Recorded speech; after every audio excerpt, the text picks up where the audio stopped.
Ce jour-là, des milliers de catholiques défilent dans la rue une fois de plus pour exiger l'égalité des droits civiques dont ils sont privés depuis la partition de l'île en 1921. Mais cette fois-ci, la manifestation pacifique vire à la tragédie. Des parachutistes britanniques tirent sur la foule. 13 morts. Dans ce cimetière où reposent les victimes, cette mère se recueille sur la tombe de son fils. Je pardonne aux soldats parce qu'ils étaient drogués. Oui, ils étaient drogués car aucun être humain n'aurait pu faire cela. Selon les premiers témoignages, l'armée a délibérément tiré sur les manifestants. Très vite, une première enquête du gouvernement britannique conclut à la légitime défense de ces soldats.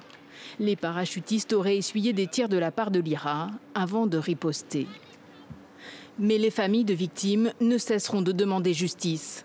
Au fil des années, cet événement tragique devient le symbole de l'oppression britannique sur la communauté catholique d'Irlande du Nord.